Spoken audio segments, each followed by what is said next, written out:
"We are going through." The commander's voice was like thin ice breaking. He wore his full-dress uniform with the heavily braided white cap pulled down rakishly over one cold grey eye. "We can't make it, sir. It's spoiling for a hurricane if you ask me." "I'm not asking you, Lieutenant Berg," said the commander. "Throw on the power lights. Rev her up to 8,500. We're going through." The pounding of the cylinders increased. Ta-pocketa, pocketa, pocketa, pocketa, pocketa.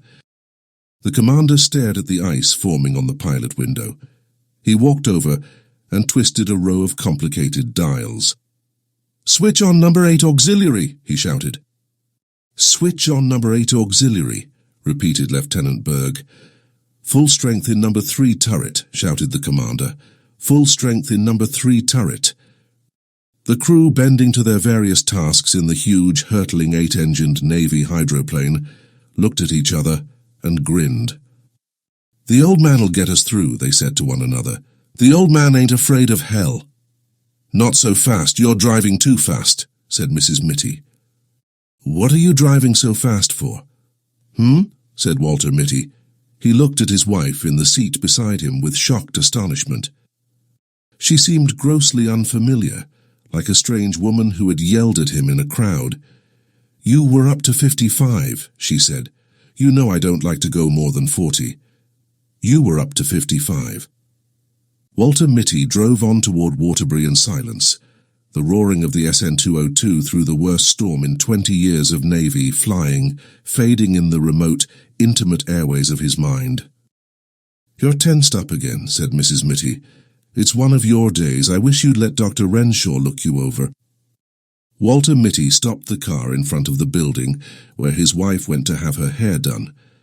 "Remember to get those overshoes while I'm having my hair done," she said. "I don't need overshoes," said Mitty. She put her mirror back into her bag. "We've been all through that," she said, getting out of the car. "You're not a young man any longer." He raced the engine a little. "Why don't you wear your gloves? Have you lost your gloves?" Walter Mitty reached in a pocket and brought out the gloves.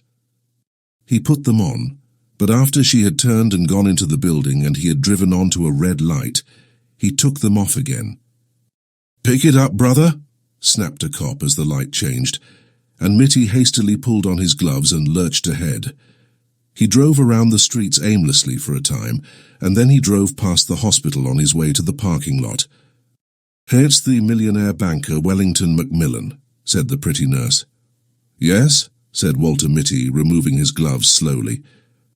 "Who has the case?"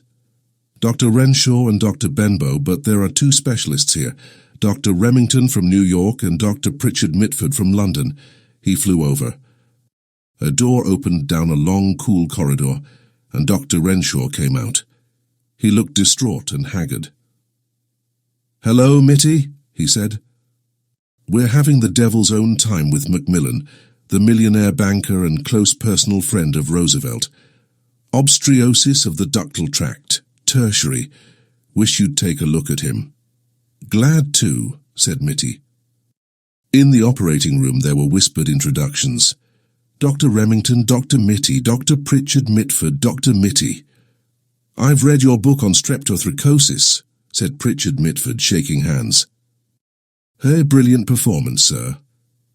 "Thank you," said Walter Mitty.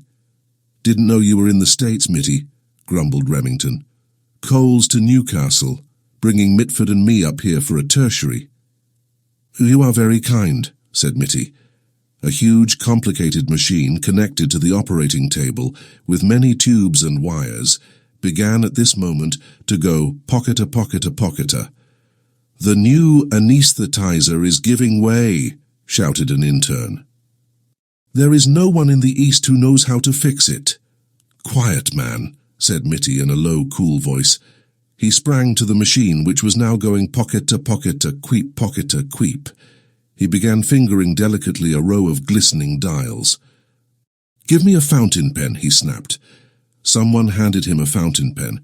He pulled a faulty piston out of the machine and inserted the pen in its place. "That will hold for 10 minutes," he said. "Get on with the operation."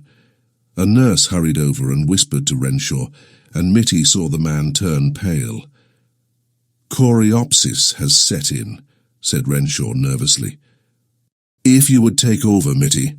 Mitty looked at him and at the craven figure of Benbow, who drank, and at the grave, uncertain faces of the two great specialists.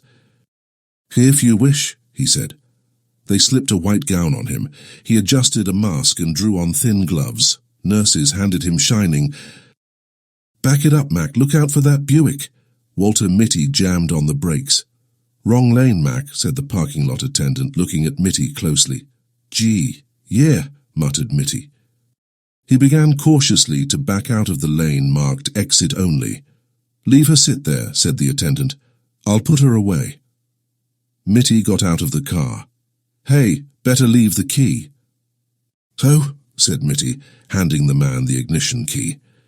The attendant vaulted into the car, backed it up with insolent skill, and put it where it belonged. "They're so damn cocky," thought Walter Mitty, walking along Main Street. "They think they're so damn cocky," thought Walter Mitty, walking along Main Street. "They think they know everything." Once he had tried to take his chains off outside New Milford, and he had got them wound around the axles. A man had to come out in a wrecking car and unwind them, a young, grinning garageman. Since then, Mrs. Mitty always made him drive to a garage to have the chains taken off. The next time, he thought, "I'll wear my right arm in a sling, they won't grin at me then. I'll have my right arm in a sling and they'll see I couldn't possibly take the chains off myself." He kicked at the slush on the sidewalk. "Overshoes," he said to himself, and he began looking for a shoe store. When he came out into the street again, with the overshoes in a box under his arm, Walter Mitty began to wonder what the other thing was his wife had told him to get. She had told him twice before they set out from their house for Waterbury. In a way, he hated these weekly trips to town. He was always getting something wrong. Kleenex, he thought, squibs, razor blades. No. Toothpaste, toothbrush, bicarbonate, carborundum, initiative, and referendum. He gave it up, but she would remember it. "Where's the what's-its-name?" she would ask. "Don't tell me you forgot the what's-its-name." A newsboy went by shouting something about the Waterbury trial. "Perhaps this will refresh your memory." The district attorney suddenly thrust a heavy automatic at the quiet figure on the witness stand. "Have you ever seen this before?" Walter Mitty took the gun and examined it expertly. "This is my Webley Vickers 5080, he said calmly. An excited buzz ran around the courtroom. The judge rapped for order. "You are a crack shot with any sort of firearms, I believe," said the district attorney insinuatingly. "Objection!" shouted Mitty's attorney. "We have shown that the defendant could not have fired the shot. We have shown that he wore his right arm in a sling on the night of the 14th of July. Walter Mitty raised his hand briefly, and the bickering attorneys were stilled. "With any known make of gun," he said evenly, "I could have killed Gregory Fitzhurst at 300 feet with my left hand." Pandemonium broke loose in the courtroom. A woman's scream rose above the bedlam, and suddenly a lovely, dark-haired girl was in Walter Mitty's arms. The district attorney struck at her savagely. Without rising from his chair, Mitty let the man have it on the point of the chin. "You miserable cur!" "Puppy biscuit," said Walter Mitty. He stopped walking, and the buildings of Waterbury rose up out of the misty courtroom and surrounded him again. A woman who was passing laughed. "He said puppy biscuit," she said to her companion. "That man said puppy biscuit to himself." Walter Mitty hurried on. He went into an A&P, not the first one he came to, but a smaller one farther up the street. "I want some biscuit for small young dogs," he said to the clerk. "Any special brand, sir?" The greatest pistol shot in the world thought a moment. "It says puppies bark for it on the box," said Walter Mitty. His wife would be through at the hairdresser's in 15 minutes. Mitty saw in looking at his watch. Unless they had trouble drying it. Sometimes they had trouble drying it. She didn't like to get to the hotel first. She would want him to be there waiting for her as usual. He found a big leather chair in the lobby, facing a window, and he put the overshoes and the puppy biscuit on the floor beside it. He picked up an old copy of Liberty and sank down into the chair. Can Germany conquer the world through the air? Walter Mitty looked at the pictures of bombing planes and of ruined streets. The cannonading has got the wind up in young Raleigh, sir, said the sergeant. Captain Mitty looked up at him through tousled hair. Get him to bed, he said wearily. With the others. I'll fly alone. But you can't, sir, said the sergeant anxiously. It takes 2 men to handle that bomber, and the Archies are pounding hell out of the air. Von Richtmann's circus is between here and Solier. Somebody's got to get that ammunition dump, said Mitty. I'm going over. Spot of brandy? He poured a drink for the sergeant and one for himself. War thundered and whined around the dugout and battered at the door. There was a rending of wood and splinters flew through the room. A bit of a near thing, said Captain Mitty carelessly. The box barrage is closing in, said the sergeant. We only live once, Sergeant, said Mitty with his faint fleeting smile. Or do we? He poured another brandy and tossed it off. I never see a man could hold his brandy like you, sir, said the sergeant. Begging your pardon, sir. Captain Mitty stood up and strapped on his huge Webley Vickers automatic. It's 40 kilometres through hell, sir, said the sergeant. Mitty finished one last brandy. After all, he said softly, what isn't? The pounding of the cannon increased. There was the rat-tat-tatting of machine guns, and from somewhere came the menacing pocketer of the new flamethrowers.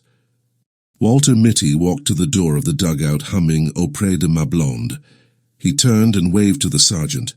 Cheerio, he said. Something struck his shoulder. I've been looking all over this hotel for you, said Mrs. Mitty. Why do you have to hide in this old chair? How did you expect me to find you? Things close in, said Walter Mitty vaguely. What? Mrs. Mitty said. Did you get the what's-its-name, the puppy biscuit? What's in that box? Overshoes, said Mitty. Couldn't you have put them on in the store? I was thinking, said Walter Mitty. Does it ever occur to you that I am sometimes thinking? She looked at him. I'm going to take your temperature when I get you home, she said.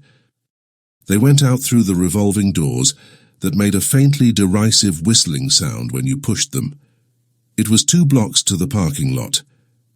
At the drugstore on the corner, she said, Wait here for me, I forgot something, I won't be a minute. She was more than a minute. Walter Mitty lighted a cigarette. It began to rain with sleet in it. He stood up against the wall of the drugstore smoking. He put his shoulders back and his heels together. To hell with the handkerchief, said Walter Mitty scornfully. He took one last drag on his cigarette and snapped it away. Then, with that faint, fleeting smile playing about his lips, he faced the firing squad. Erect and motionless, proud and disdainful, Walter Mitty the undefeated, inscrutable to the last.